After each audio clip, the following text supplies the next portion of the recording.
Okay, good evening, everyone. It is Thursday, April 23rd. It is now 5:30 p.m., and I will call the Salem Area Mass Transit District Board of Directors meeting to order. Will the clerk of the board please note attendance for a quorum? Okay, and our safety minute. General Manager. Yes, and I'll ask the clerk of the board to present the safety minute. Thank you. Good evening, President Wallace-Pressey and members of the board. May is quickly approaching, and it is Mental Health Awareness Month, a crucial time to remember that safety includes mental well-being, not just physical safety. Stress, fatigue, and burnout can lead to accidents and injuries, so prioritize your well-being by encouraging open communication, promoting work-life balance, taking regular breaks, and utilizing resources like employee assistance programs. And that is my safety minute. Thank you. Okay, we have no announcements and or changes to the agenda, and that brings us right into our presentation of the state legislative update. General Manager. Yes, thank you. So as you're aware, the 2026 state legislative session ended last month, and we have with us tonight staff from CFM to present a legislative report.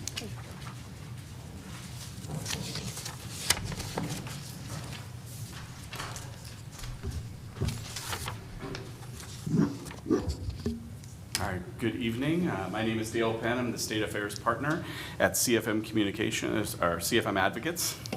So Waylon and I have the honor of representing Cherriots in the building. We've done this for well over a decade, and we really appreciate the opportunity not only to work with you, the directors, but also Alan and the general manager, as well as the team, which does a fantastic job representing Cherriots in transit in Salem. So thank you very much.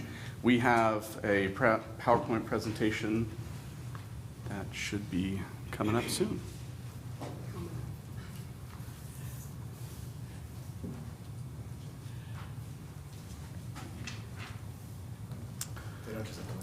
There we go. Yeah, that's much better if you have something nice to look at. All right. All right, so for our agenda today, we'll spend time talking high level about the 2026 legislative session. We produced a report, provided that to Alan and his team recently, and want to spend some time talking about what the 2026 legislative session looked at, not only transit and transportation related, but some of the higher other issues. I want to talk about the Cherriots legislative agenda, as well as some of the bills of interest that we monitored, we weighed in on, and participated in either supporting or opposing throughout session. And then finally, we'll talk about the upcoming 2026 elections, the interim work that we've identified as important for Cherriots, and then spend some time talking about some of those big issues facing transportation and transit, including the transportation package ballot referral, which was discussed pretty heavily this last year, impacts transit quite a bit, as well as potential 2027 transportation package discussion. So, high level, 2026 legislative session was what we consider a short session, 35 days max. Sine die was on March 6th. Their legislators are limited during a short session to 2 legislative concepts or 2 bills. So we had a total of 304 pieces of legislation this year. And if you remember back to the long session, a 5 to 6 month long session in 25, where we had over 3,000 bills, that's quite a bit less. 153 of those 304 bills were approved or passed. And then one of the biggest issues facing the lawmakers this year was around budget, so large gaps in our Medicaid funding, schools, SNAP, and then also federal changes around H.R. 1 really had a significant impact on legislators. They looked at trying to address some of those major issues by disconnecting from some of those federal tax changes. So that bill 1507 was an issue we monitored, not only for Cherriots but for other clients. And those targeted reductions were really in danger of impacting some of the most important social safety nets facing not only individuals around the state, but your riders, your employees, and everyone. Ultimately, transportation itself as a policy issue remained pretty unresolved. We had House Bill 39 and 91 from the 2025 legislative session, or the special session, I should say. That referral effectively froze all revenues that we were expecting from that package. So Senate Bill 1599 from this short legislative session was passed, which pushed the next major discussion around transportation funding to the May ballot in the 2027 session.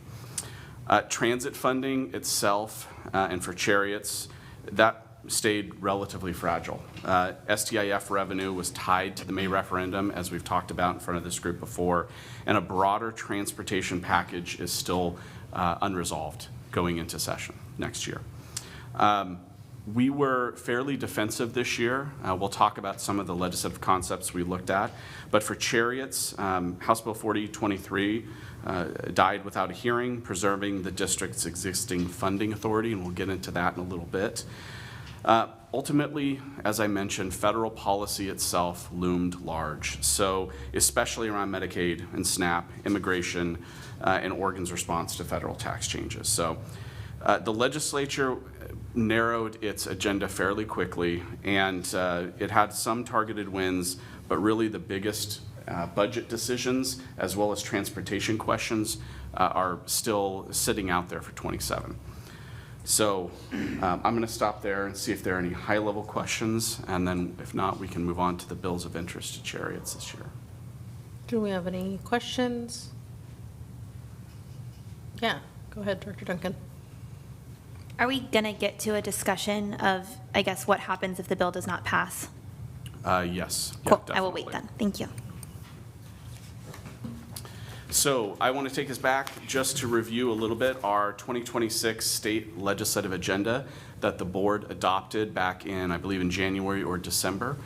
A perennial issue that we always have front and center is preserving, maintaining, and enhancing public transportation investments.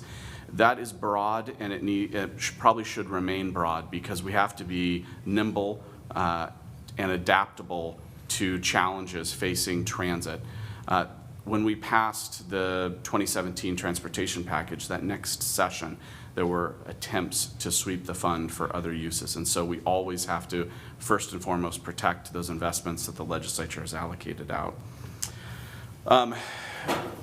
Defending transit investments, protecting previously adopted compromise legislative language, that is a number one agenda item, primarily because of legislation that we knew that was coming down the pike this session. We'll get into that in a moment.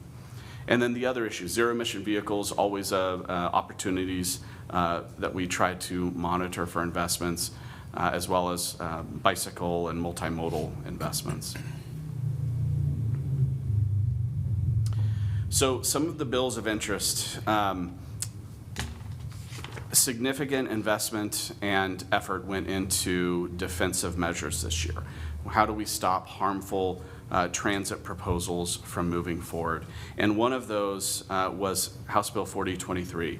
That, as we know, and we've talked about this several times, it really tried to tweak or pull back that compromise statutory language that Senate President Peter Courtney and Senator Jackie Winters negotiated with stakeholders back in 2018. And House Bill 4023 really directly targeted that financing authority for the district. We were thankful to see that the bill itself died. It did not get a public hearing. It was not under consideration. But what I do want to mention is that it did kind of show up again in a new form. So House Bill 4007, there was some similar anti-transit language that resurfaced as an amendment, similar to 4023, that was effectively a recycled version of it. And this is something that happens pretty regularly during session. It's something we need to be aware of and track very closely. And that's amendment process. We have a committee-driven process in Oregon, and so bills can change during committee deliberations. So there was an attempt to effectively amend in version of 4023 into 4007, and that was stopped as well. A separate 4007 amendment sought to tie STIF-related planning to a 50% fare box recovery requirement. That's really an unrealistic standard for many Oregon transit systems. That was another issue that was stopped. So none of these kind of hostile transit proposals advanced, but their appearance in a major bill showed kind of the need for Cherriots, as well as our other transit allies, to have constant monitoring, constant vigilance, and active defense throughout sessions. So I will say that there was an attempt in 4008 to push forward a bill that would create a table for transit stakeholders and other stakeholders to discuss funding for transit in a task force-like setting over the next few months. Unfortunately, that bill did not pass. That was one we were monitoring and we were working on in collaboration with our Oregon Transit Association allies. So ultimately, and we can go into some of these and answer any questions that folks have, but ultimately, you know, we did not pass major new transportation policy or a funding package this year. That conversation is continuing, and Governor Kotek has convened a transportation vision work group, and we're learning more and more about this every day. In fact, there was an announcement today indicating who would be serving on that task force. And that's going to be a statewide transportation work group that's really focused on developing recommendations and ideas for a 27 package. And one thing I would note is that we attempted in the last couple transportation package efforts in Oregon to pass something. Most recently in 2017. We tried it first in 15 and failed. And then they came back after 2 years of negotiations and statewide work groups and road shows where transit featured heavily, by the way. They came back in 2017 and were able to pass something. Now, the effort that went into the 17 package was significant, and it was on death's door many times. But if we were able to see that precedent repeated this upcoming 27 session, we will have attempted something in 25, gone back to the drawing board, and hopefully passed something in 27. What that looks like, I cannot tell you yet. There are, as you can imagine, besides transit, great number of very influential stakeholders interested in that package. So ultimately, you know, we need to stay active. Cherriots needs to stay active to ensure that transit and really mid-sized transit systems like yours are well represented in this process. So I'm going to stop there, and Waylon and I can answer questions on any of these bills. Thank you very much. Questions? Yes, Director Duncan. I heard a rumor, and I'm curious if you've heard the rumor or if it's founded at all, because people bring me random rumors about transit all the time. I have no idea if this has any standing. That something like House Bill 4023 could come back as a ballot initiative. I know that we had a specific representative champion this who is running for office, and I know ballot initiatives can be used as a way to get email addresses, et cetera, that sometimes candidates use to then campaign on. So I was just curious, is that something that's made it to your ears, or is that just hearsay that somebody brought to me? Just curious. So a great question, and I haven't heard that specific hearsay rumor yet, but I would say it fits into a larger theme, both in this slide and the one before it that Dale was articulating, that transit and transportation have become a political, controversial subject more than they have been in the last even 10 years, right? The temperature's kind of gone up in transportation. There is a pending election in November that this is a hot button item on, and the two candidates that will come out of the May primary likely are going to argue about this topic. Post-November, post-midterm elections, I do think there are folks that are going to get back together and try to pass transportation policies. But right now, it is a campaign headline item to go after things like transit. For examples, 4023 was one that came out midstream during a conversation that Cherriots is engaging with the local business community and the chamber, but they still wanted to have this conversation publicly in the legislature because it can score some political points, to be completely frank. So did amendments to 4008. so do statements from certain lawmakers like, we need to re-examine what the core mission of ODOT is, or what the core mission of transportation is. Sometimes they're trying to speak out of both sides of their mouth or speak in code that we should only use the ODOT system to build highways, right? So let's not be cute or dismissive about it. Transit's kind of come under attack as a subject over the last session. And the rhetoric around it and some of the politicizing of that topic has ratcheted up a bit. And it's forced us into a bit of a defensive crouch, rightfully so, because that's what we should do. But I think that it ties into state, local themes, just as you articulated, that you're going to hear these attacks kind of fall into that same bucket of, should we be investing in this at all? And we're here to say yes, and here's all the different tools you can use to do that and get that together. But right now, I think there's a fair amount of identifiable political static that is in the way of this conversation. If that's a diplomatic way, I can leave it Thank there. you. All right. There is one other bill that I want to make sure I touched a little bit on in this conversation, and that's 4177, House Bill 4177. This is a bill that was recently announced by Governor Kotek that she will veto. And that is, the governor's prerogative to veto legislation. I think this is the only one that she'll veto this year, at least that she's announced. So House Bill 4177, back in 2023, the legislature passed some laws around prohibiting officials from discussing their potential legislation or deliberations via what's called serial communication, so text or phone calls. And 4177 was an attempt by legislators to, I think, course correct after hearing from cities, counties, and other public bodies that prohibition created some real problems with how they are able to do business. And so 4177 moved forward during the legislative session over objections from groups like media and public records advocates. Now, the governor has listened to those concerns and is going to veto this bill.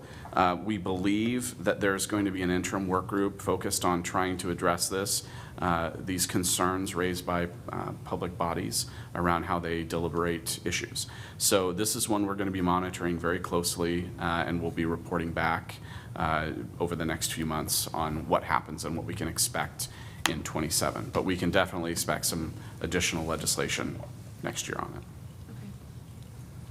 it. Okay, thank you. Any other questions from folks? No? Okay. Okay. I'll turn it to Waylon to talk about the election. Absolutely.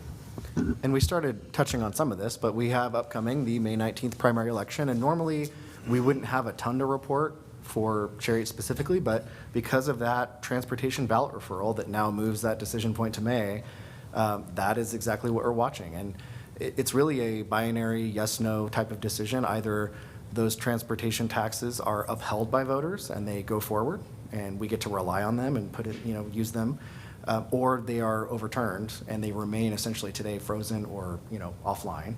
And that essentially resets the entire transportation conversation, or resets the table, whatever kind of phrasing you want.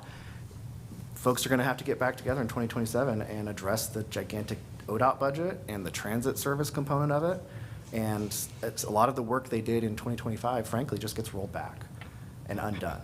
And so, barring any other political circumstances that keep that pressure really high and make this a really hot button issue, we do expect those adults to sort of convene and use the work product that they hopefully gather over the next year or so and put it in motion and have some real robust policies that hopefully are not as vulnerable to get referred to the ballot.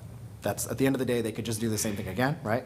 So we're hoping they come out the other end with something that has bipartisan buy-in, has good stakeholder support. It looks like it's vetted. We'd like this time for the work product to come out sooner rather than later. We think with the value of hindsight, releasing a transportation package in like May for deliberations feels like it was too late in the process and it was sort of doomed out the gate. We're hoping they can get a lot of that work done now, like starting now. But that's really what we're waiting for. We're kind of holding our breath until May 19th, to be totally honest, because that's going to be a major paradigm shift for us. So we assume it passes. Well, that still comes with a caveat because there's a sunset on the 0.2% on the transit stiff tax, right? So that looms large, that's going to have an expiration date of only 2 years, and then we're sort of, again, back to that reset point in terms of statewide transit. If it goes down, the silver lining is that we get to go back to that discussion and try to push for something more robust than 0.1% with a sunset on it, right? We want to have something that helps statewide service. November 3rd, in the general election, we do have the full chessboard just about up. We have all 60 representatives and half the Senate up for a re-election in November. For better or worse, that usually results in some significant legislative turnover. Chaos benefits the wise. I'll point to Dale, so maybe that's fine. But we're going to have to continue to work that entire, electorate, that chessboard, so we can be well positioned coming into the next session. But what that means is we have a lot of interim work in front of us. Legislative engagement. We're going to have to make sure we're talking to everyone all the time and keeping these issues top of mind for folks. We do have a new general manager coming online at some point, which is more bitter than sweet for me because I've really valued the leadership and the steady hands of General Manager Pollock at the wheel. And then we have this 2027 statewide transportation package. And that's going to involve a lot of what Dale just articulated, a restarted vision panel group, if you will. The governor has tapped. Thank you, General Manager Pollock, for handing me this, because this is so fresh off the presses. It says 3:40 p.m. That's when we got this email of the work group. It's been announced. And we knew some of the names ahead of time, so we've gone and had some meetings with some of these folks. We did go sit down with co-chair Grace Kruniken, former ODOT director, and we've started the conversation of, if you're going to undertake this group and you're going to deliver a work product to the legislature before the 2027 session, here's some of our thoughts and opinions on how that could look successful. And here's some other people to talk to, right? So we've started that work. We're going to also meet with Bruce Hanna, the co-chair, former co-speaker of the Oregon House. Julie Brown, current OTC chair, and a good friend of ours is on there, and so that's going to be one of our phone of friends, to be totally frank with you. We're going to talk to Julie a lot. And then as the list goes on, there's lots of other heavy hitters in transportation, and I won't read you the entire roster, but there's a lot of folks that I think are really good names that are going to have a good perspective on transit and transportation. Other honorable mention, Lisa Assumption, the current interim director of the Oregon Department of Transportation, will be participating in this as well. This vision group, I think we could call it the leadership group, the vision group, whatever you want to call it. They're the main group driving 6 other subject areas: freight, transit, other multimodal operations, et cetera. And their idea is not just transit specific, but they're undertaking the mission to bring back an entire transportation package proposal. Here's what we think would work for all these different modes. Here are the revenue options that we think you should explore. They're going to try to vet those for both their just legitimacy and their political legitimacy, and then bring all that back. And that's what we are now going to be working on closely over all those individuals over the next 12 months. Most of them are not elected officials. They're not legislators. You'll notice the roster, I don't think, has a single current legislator on it, which is its own decision.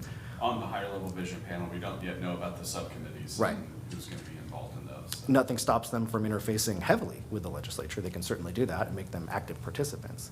But it's just worth noting that this is a parallel group, a governor-established group, to get to work on transportation policies and proposals, and they're going to really work hard with some seriousness on this and produce findings that the legislature is either going to take as the gospel, or they may not listen at all. They may do what they want to do instead of listening to this group. So I want to just add on to one of the topics that Waylon just discussed right now, and that's General Manager Pollock leaving us in the middle of the year, and how we have a new individual coming on board.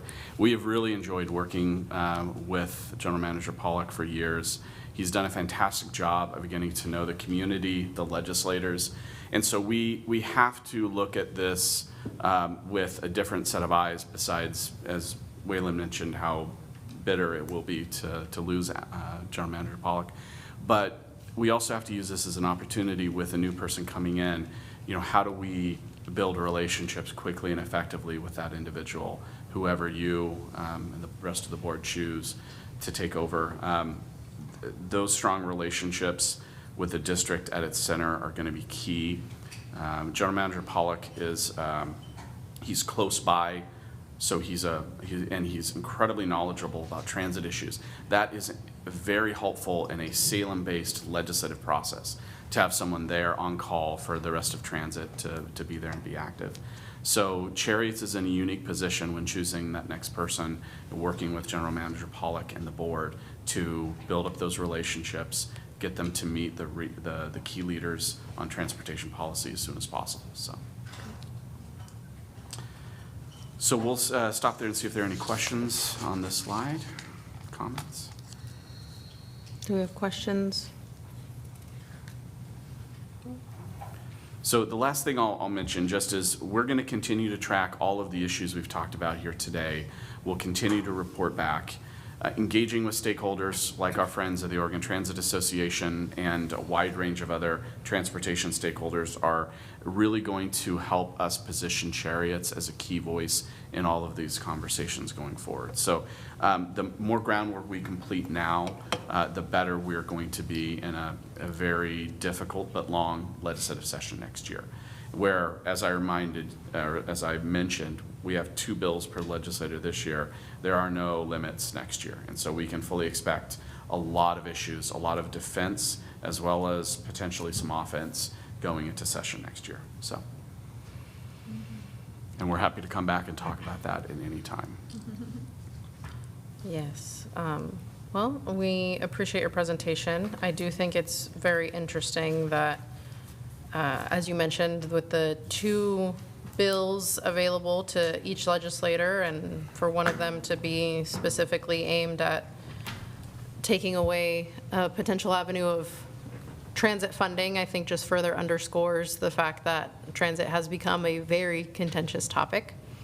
And I am looking at that election, especially the general election, and I feel a lot of uncertainty. I don't know how you two feel. Like, I mean, if you looked at your crystal ball, and should we be very nervous or should we only be slightly nervous? So it's a great question. I hope that the precedent Oregon has set in the previous transportation packages will allow us to come back with a bipartisan, collaborative approach that invests in transit like it has in the past in a significant way. And I think Cherriots has a really strong role to play in that. Cherriots' message during the 17 package discussion was a huge reason why we were successful. Being able to show the value of weekend service, of later evening service, as something that 1% stiff rate would achieve was significantly impactful to legislators. And then to have over the last 10 plus years, or 10 years by the time we have this debate next year, it's been implemented. You've shown ridership increase. You have a story and a narrative that indicates that as you invest in transit, you can see amazing returns for the people who need it. And so that's, I think, to combat the pessimism that I feel around the overarching political discussion around transportation, I'm feeling positive because Cherriots has such a great story to tell, great data, a really good team, a good board, and we're local, and we can be there to combat that pessimism with hope. And so thank you for giving us the tools we need to do that job, and we really appreciate the opportunity to represent you in Salem. So. Thank you for those kind words, and especially, I mean, we do have a very great team here at Cherriots. Any other questions or comments from the board? No? Okay. Well, thank you very much. Thank you, as always. Okay, so that brings us to the public comment portion of our agenda. And as a reminder, we allocate 3 minutes per speaker to bring up topics specific to the transportation district. And first up is Tyler McCulley.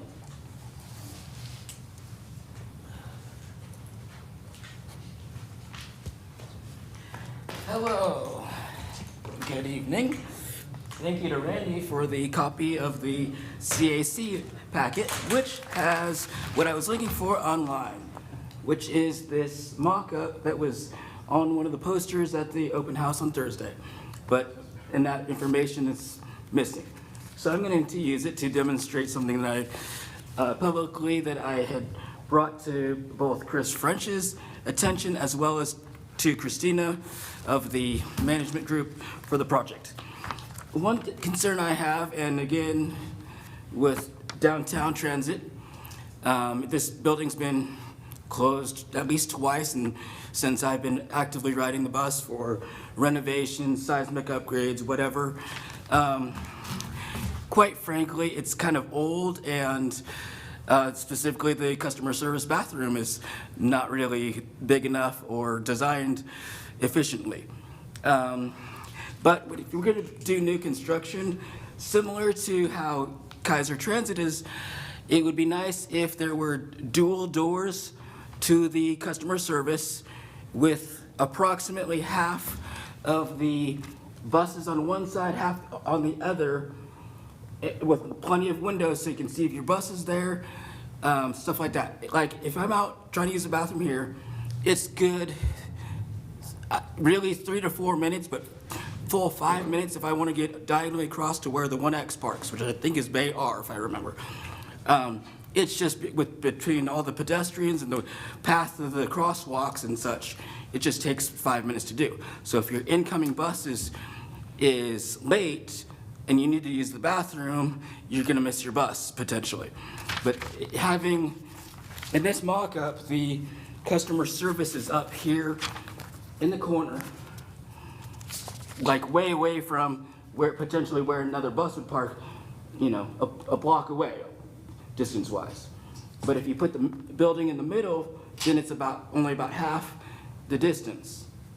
And then that would be one thing. Otherwise, there were numerous comments about covering, you know, basically in this example, making sure the whole island had continuous roof. And I think Chris told me that Ian, who was not with us tonight, has mentioned that about the covering down here as well. It rains a lot in Oregon. So otherwise, I think you guys are on the right track. I wish funding was easier. There are just too many cars on the road. I can't believe that, you know, $5, $6 gas prices, and these people that can walk and or otherwise, you know, physically apparently non-disabled, they're not jumping out their car to ride the bus, or you don't see this place packed, complaining, you know, every month complaining that there's too many buses, or asking what you see online of why are there empty buses or whatever. You know, it's a lot of chatter on social media, but all the car drivers are just busy as heck. They don't care about the pedestrians or the cyclists or anything. You know, it's kind of crazy, but I think we're on the right track. It would be nice if the funding could be better, but I think it's going to take it might even take $10 to $12 gallon gas before we really get some attention from people. You know, make cars prohibitively expensive to drive. But otherwise, you guys are doing great. Construction should be done on Silverton Road by the beginning of the Marion County Fair, and Brian told me there's going to be actual bus stop there, you know, instead of the temporary thing during the state fair. I'm like, I'm waiting to see what that looks like. So, but we'll see if that can be done on time. Thank you very much.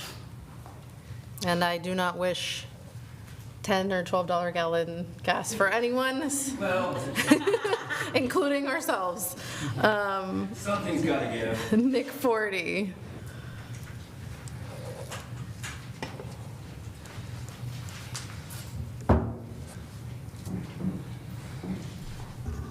Hey, good evening, Chair Pressey and members of the board. My name is Nick Forty. I'm the Transportation Infrastructure Chair for the West Salem Neighborhood Association, and I reside, obviously, in West Salem. So as you know, the City of Salem is beginning work on its next transportation system plan, and the Mid-Willamette Valley Council of Governments is updating its long-range transportation plan. These efforts create an important opportunity to more fully consider the role of transit across the Salem area, including West Salem. We appreciate the work that Cherriots has already done through its long-range transit plan, performance reports, and customer survey data. Together, these provide a strong foundation, particularly around access, frequency, and the role of transit in the region. I like to focus on data because it underpins good decisions and because we now have more and better data than ever before, even though it's not always fully used to guide trade-offs. As current Cherriots performance and survey data shows, we have a good understanding of how transit is functioning today, but we have less clarity on where relatively small improvements can make transit meaningfully more usable for more people, what we think of as transit inflection points. There are two areas where additional insights would be especially valuable. First, at the regional level. Oregon's recent household travel survey is an important step in understanding how people travel and why they travel. However, it provides a broad snapshot and may not fully capture how different groups, particularly those who depend on transit versus those who have other options, make decisions or respond to changes in service. Second, at the corridor level, more detailed data on travel time, signal performance, and transit operations could help identify where targeted investments are most likely to produce meaningful improvements. This leads to our push for a stronger focus on corridors. Looking more closely at specific corridors, such as Wallace Road, can help identify where transit may already be close to meeting everyday travel needs and where targeted actions, such as service adjustments, signal timing, stop placement, or supporting land use, could have an outsized impact. Finally, expanding transit performance measures to include travel time, reliability, and access to key destinations would help better evaluate the outcomes of different investments and support more informed decision-making. As the city and the MPO move forward, we really encourage Cherriots to continue to play a strong and vital role in helping frame these discussions, particularly around corridors, service reliability, and access, so that transit is fully integrated into broader transportation decisions. Thank you for your time in considering these comments. Thank you very much. And lastly, I have Steve Means.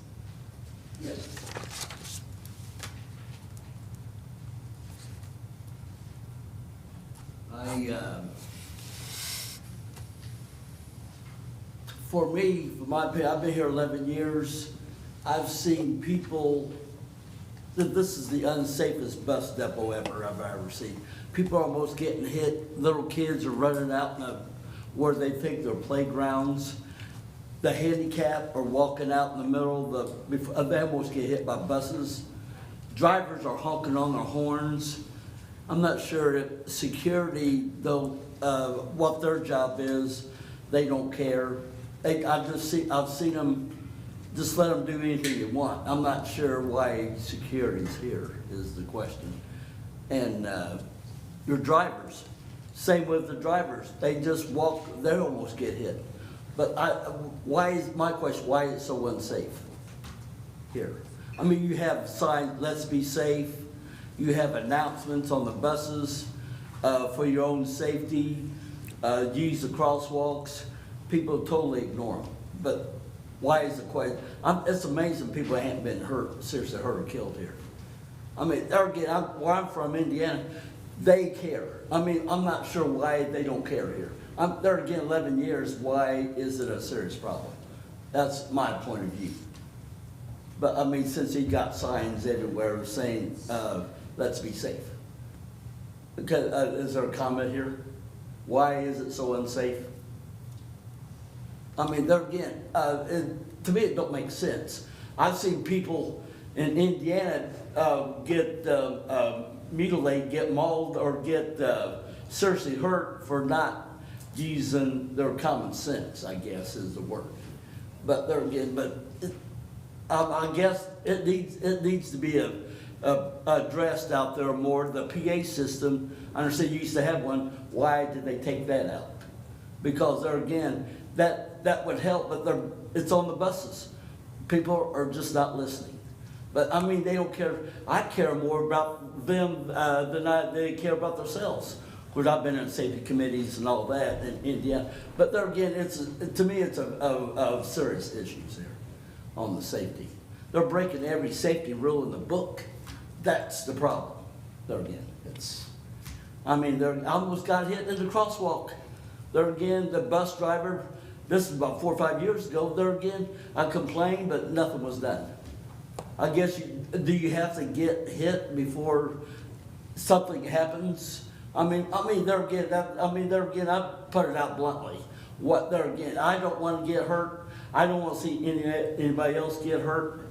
But there again, why? There again is the question. But there again, I like to see it a lot safer. But there again, I'm not seeing it. Bikes, bicycles, skateboards, people smoking, there again where they shouldn't. I mean, there again, to me, it's a serious problem. But there again, thanks for listening. Thank you for those comments, and we'll have our general manager review to check on our safety procedures. But there again, you have the safety committee, right? There again, they don't seem to care. I'm not sure they're supervisors, if that's part of the safety committee or not. But talk to one of your road supervisors, Liz. There again, she just act like she didn't even care. I'm not sure what their job is. Are they there to help make it safe or not? That's my question. Yeah. Well, I will absolutely review with our safety committee. But I guess it just baffles me, I guess, why it's so bad. Thank you, though. Thank you. Okay, I don't believe we have any other public comment online or in person, so that will move us into our consent calendar. Does anyone wish to pull an item from the consent calendar? If not, I will entertain a motion to approve the consent calendar. I would like to move that we approve the consent calendar. I'll second. Motion and a second. All those in favor, please say aye. Aye. Okay, motion passes unanimously by those present. And that brings us to action items. Approve the general manager job description. And via proxy of me, general manager. Yeah, great. So we've asked our chief business, I gotta get her program, we've asked Chief Rose, I forgot, Chief Rose to review the changes that were made from the work session with you. We probably should discuss the title if we can't. I know. I wasn't ready, so. I will say one slight edit to our agenda. It says that this item is from Maria's Hinojos Presi. Like plural, me, plural. Okay. Thank you. Got it. Good evening. I'll put on my churro hat today, if you all don't mind. Good evening, President Hinojos Presi and members of the board. Following discussions had across prior board meetings and work sessions, most recently on April 9th, what you have in front of you is a revised version of the general manager job description. By way of brief context, with General Manager Pollock's retirement on the horizon this July, the intent of this work was to incorporate board feedback while also ensuring the job description is modern, legally compliant, reflective of how the role operates today, and positioned to support a strong, thoughtful, and effective recruitment process.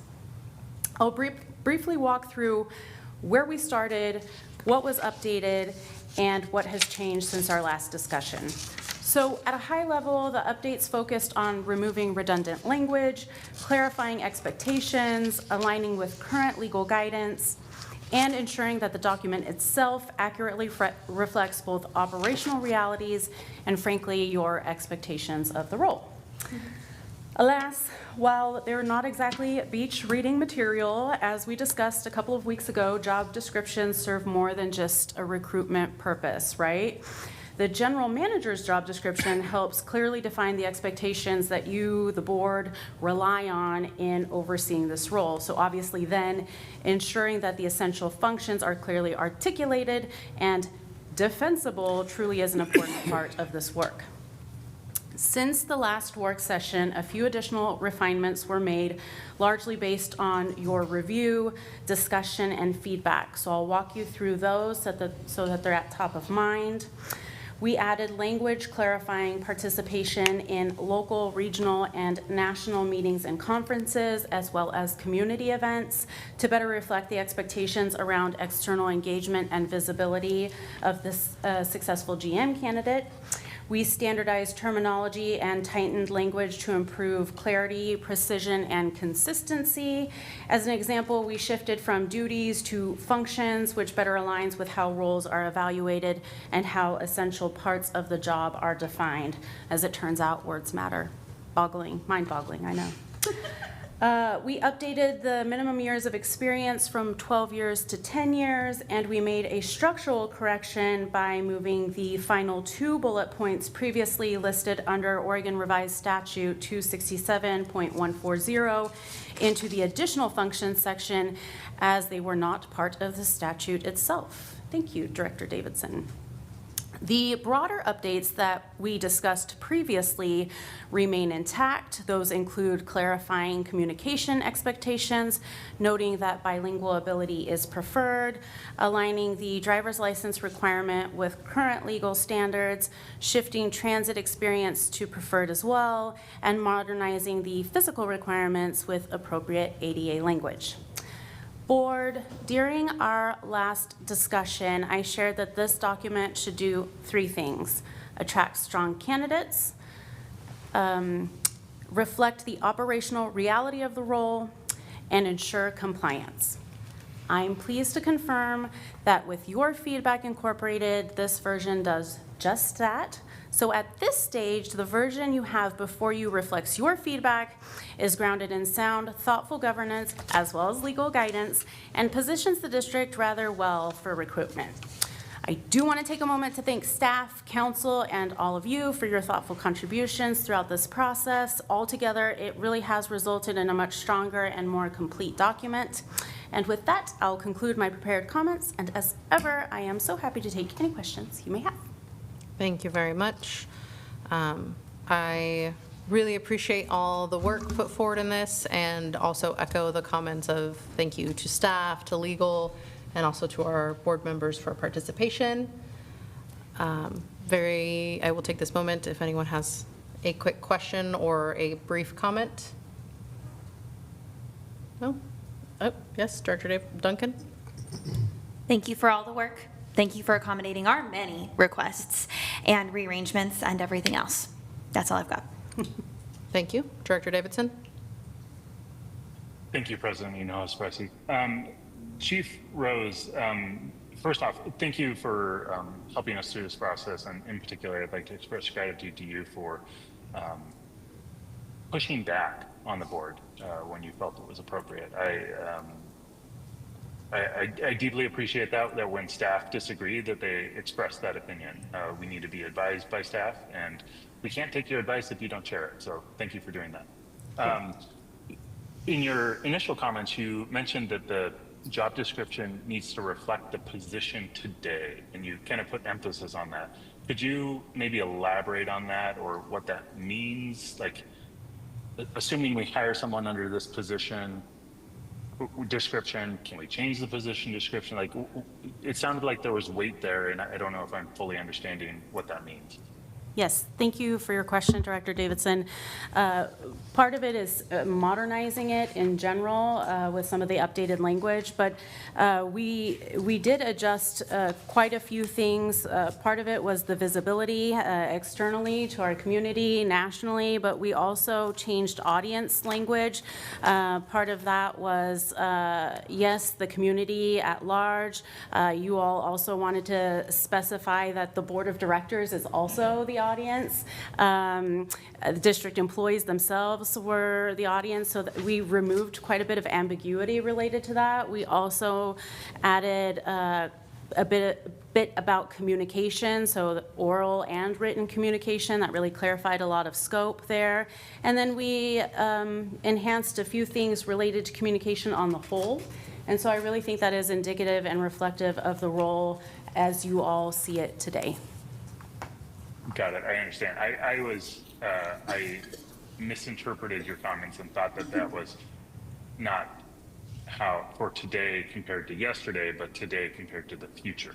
So if we hire someone under this position description, are we allowed to change their position description in the future? And if so, could you maybe talk through what hoops that might entail?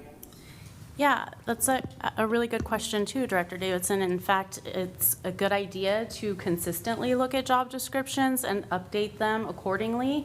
Positions change all the time. New duties come about, whether it's with new technology or just simply new tasks that come as positions change. And so when that happens, it's very timely to do that.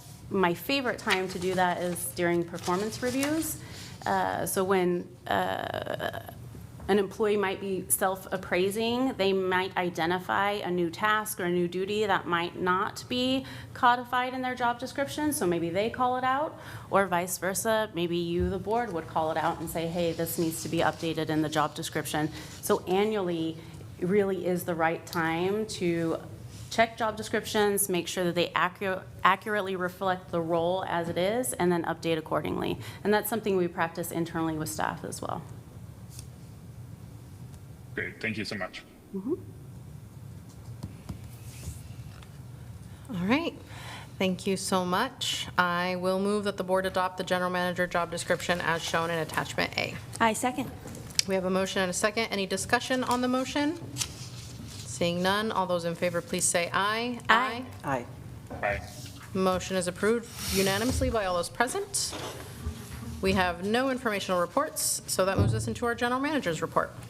General manager. Thank you. I do have a couple of items. So first, some real-time information. So today was a rather difficult day for operations and communications.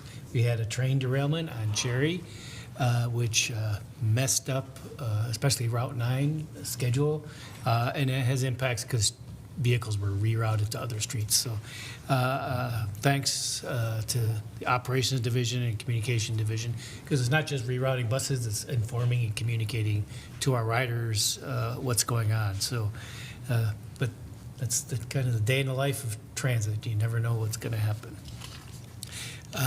Last week, I think Tyler mentioned it, we did hold an open house for the East Salem Transit Center, and Shofi is not able to make it tonight, or we'd give you a quick update, but there was some good turnout. There was two versions. There was an earlier session outside, and then there was an indoor session. Received some good feedback there on what is of interest to people when we look at the East Salem Transit Center location. So earlier today, and Director Davidson was there, I was a presenter at a session at the Oregon Active Transportation Seminar up in Portland. I was on a panel that focused on transit funding, current, and what's going to happen in the future. I think we're all still trying to figure out what that really means in the future, but that seemed to go well. Today was Take Your Child to Work Day, and we had a good showing of employees, especially new employees, bringing their child in, their children in to see what's happening when they go to work every day. So thanks for everyone who coordinated that effort. Also, we just got back from the APTA Legislative Conference and delegation visit, and I know the board members will talk about it, but I'll just give a quick summary on that. We were able to meet with the four members of our local federal delegation, both Senator Wyden and Merkley's staff, as well as Representative Salinas, and we actually had a chance to speak with her a little bit, as well as Representative Bynum, who represents the area that we provide regional service in. And we also met with the Federal Transit Administration staff to talk about the upcoming bus and bus facility grants. So overall, a great opportunity, along with our CFM federal team, to check in with our delegation, keep them apprised of what's happening with Cherriots, and talk about upcoming grant opportunities. And I think I'll leave it there and leave the rest of the comments for the board members who were able to attend. That concludes my report. Thank you very much. I'll start on Zoom. Director Davidson. Thank you, President. Like General Manager Pollack just mentioned, I'm the past few days I've been at the Oregon Active Transportation Summit and have been learning a lot of interesting approaches at different transit systems across Oregon, how they handle things, and how I was particularly struck by how TriMet handles some of their group pass programs. They have a lot of different, I'll call them flavors of group passes, and they have a model that is scalable. So as I understand it, Cherriots' model is kind of you buy it for the whole group or you don't. And they have a more a la carte version that has a different pricing scale associated with it. So I was intrigued by that. The other thing I wanted to flag from this summit that I've been attending is that the Innovative Mobility Program at ODOT is releasing a solicitation. It was announced at the summit, in fact, and there will be funding that will allow for I don't have the dollar amount in front of me, but I think it's $2.5 million that is targeted towards communities with a population under 5,000. And obviously, Salem-Keizer don't fit that criteria, but the city of Jefferson does. And I know that several years ago, we completed a Albany to Salem study. And so there may be an opportunity for us to do a pilot project with state funding to do that. We would have to come up with a 10% and change match. But so there's an opportunity there. I don't think I have any actual committee work to report out on. I'm just excited to be joining you all virtually. Thanks. Thank you very much. And then I'll go to Director Holmstrom. Excuse me. I have nothing to report this month. Thank you. Thank you very much. Director Duncan? Thank you very much. So I'll start with the DEI subcommittee that I chair. So we talked a little bit about our Rapton Community Initiative. We are revamping and expanding our bus wrap program. I'm really excited about kind of the new vision that was brought to us by our new comms manager, Megan Schmidt. This refreshes our approach, so it's going to put a much stronger emphasis on public and community engagement, which I think is fantastic. We talked about this a lot as a subcommittee, but hadn't quite gotten it to the place that we wanted, and I feel that what we're going to do moving forward will ensure that the program reflects the voices, stories, and diversity of this community, which is fantastic. We also talked a bit about community legacy and charter development. This committee needs a charter. We need a little bit more specific direction, and so we're going to talk about what we're going to be doing with that going forward. And just overall, really thankful for this committee and excited about the things we're going to do with it in the future. It took a little bit of a break over the winter, and we're excited to be back with some fantastic new staff members, specifically Megan, who's going to be helping us going forward, and I'm so excited. So that was the first bit. It's the fun bit. As far as what our MWACT is up to, there's not much for us here as far as the transit body goes. The main thing is that we were solidifying a capital investment project priority investment list. Long story short, we can't fund everything, so they asked us to put together what the most important projects were from the list, top 10, from all of these different groups that all have very different interests. And I do believe that this is the draft list. I don't think anything was changed, but I don't have the final list in front of me, so definitely go check it out.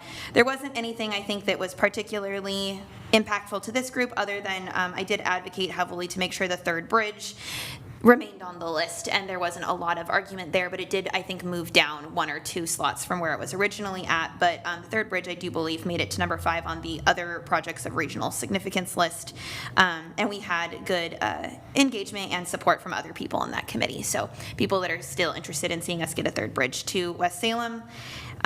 If you're not familiar with that story, go ahead and Google it. That's a long Salem legacy. All right, and then last but not least, I wanted to bring up our Community Advisory Committee. So this has been a long project where we revised the bylaws for what our Community Advisory Committee was and what it was going to look like. We had our first joint meeting kind of talking about what the work plan would be going forward, and we had one work session about it that we invited the Community Advisory Committee to come to our work session. We chatted some. we don't have a structure yet, and so I wanted to kind of chat with the board for a second here and kind of open it up to deciding how we want to move forward with that, because the main problem here is that we cannot all talk. That serial communication law is super important here outside of this avenue, and I would love to just have a very quick conversation about how we want to make sure that we're going to define that a little bit more clearly. I am not the chair of the board, but I am the liaison to the subcommittee, and so I'm going to humbly suggest that maybe we have a temporary subcommittee that just gets this group off the ground so that we have the infrastructure that we need, and we can kind of make sure that the group has the interaction that they need with the rest of us while not getting into any problems with public meeting law, so we can discuss and make a better, more robust plan, but I'm absolutely open to other suggestions. Are there any board members that would like to comment on this?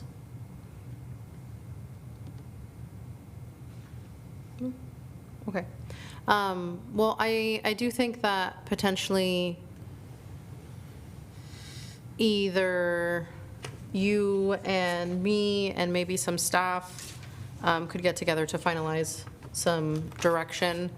I think General Manager, would you recommend that we include CAC leadership as well, and then it effectively would be kind of like a subcommittee? Do you mean CAC member leadership? Yes. I think maybe we should have a kind of a planning work group with the two of you and district staff Okay. to get a little organized before we bring them in, but then ultimately bring them in. Okay, I think that sounds great. So that sounds right. So we'll have a meeting, you, me, and some staff, and then afterwards we'll bring in our CAC leadership, and then we'll have something to bring forward to both entities, the board and the CAC. Just for clarity, we are what's remaining of the board members who worked on the bylaws, and so that's, I think, part of the reason why this makes sense, because we were behind the intent of what this was going to look like. We had one other board member that originally was helpful, but they are not on the board any longer. They had to step down because they moved. So if that's amenable to everybody, that would be a good solution for me, if that works for everyone else. Cool. And that concludes my report. Thanks so much. Oh, wait, I do this every year. It's Lesbian Week of Visibility. I'm here, I'm visible. Thank you very much. Thank you. Okay, Director Navarro. Awesome, thank you, President Hinojosa Pressy. So Stiff Act did not meet this last month. Their next meeting is May 7th, so I have nothing to report there. I was lucky enough to be able to go to DC and follow a APTA celebrity around, which is General Manager Pollock. Yeah, it was really awesome. It was great to see how so many people really, I think, feel inspired by the work that you've done here at Cherriots. And I know that it felt kind of sad to talk to those folks for what might be the last time. But I really Y'all are acting like he's gonna pass away. Where's that? I know. He'll still be around. We're not gonna let him just fall off the face of the planet. Well, I appreciated the opportunity, so thank you. We had multiple meetings with our representatives, which I feel went relatively well, considering all the chaos happening in Washington these days. And we even got to visit the historic site of where Alan's car broke down when he was leaving the military. And now there's an obelisk there. I am pretty sure the obelisk was there prior to Alan's car breaking down. Right. Well, it just showed up for me. In Kaiser news, Learn to Fish is going to be happening Saturday, May 9th at 9 a.m. at Kaiser Rapids Park. Kaiser Rapids, for those that aren't familiar with it, is a pretty decent-sized park in Kaiser that's been in the news a little bit lately. There's some talks about updating the master plan to include some sort of big construction out there. Not sure what that might look like, but that's part of including it into the master plan. So if folks are interested in having a voice in what that might look like, they're going to be talking about it at this upcoming city council meeting. and Verta Lane is still under major construction. So if you would like to avoid that, you can get around that, or just be cautious when you're in the area because that's active. Let's see. And then lastly, I just want to say that I was at a loss of words when CFM did their report. And so I wasn't really sure how to respond to that.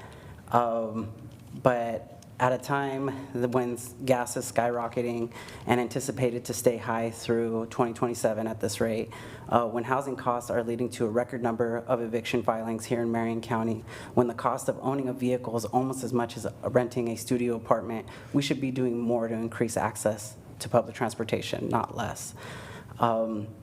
And so it's frustrating to hear that bills are being introduced to kind of attack the mechanism that we have for being able to fund and increase access to public transportation. I've shared my story plenty of times where if it wasn't for having access to public transportation, I would have not had the opportunity to attend my recovery meetings after my history of substance abuse to cope with my PTSD from my time in Iraq. It blows my mind how people are saying that we need to fund policing and community safety, but then turn right around and advocate for defunding one of the biggest tools which supports individuals in their recovery so that they don't have future interactions with police and can contribute positively to their community. It's a struggle to hear that. I know that a lot of people that are still active in their addiction and struggling with their recovery might not be ready right now to be able to utilize that tool for their recovery, but we need to ensure that that tool is there for them when they are ready. And with that, that concludes my report. Thank you very much.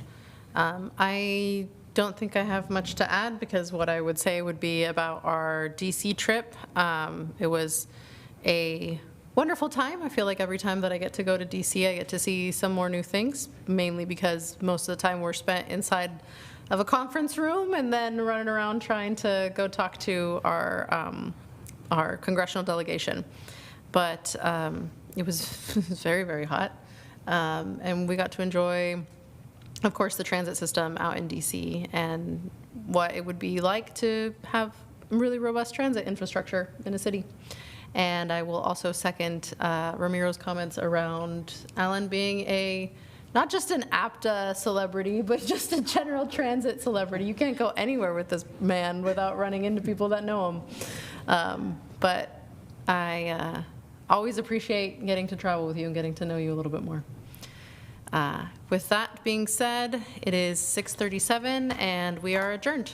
Thank you.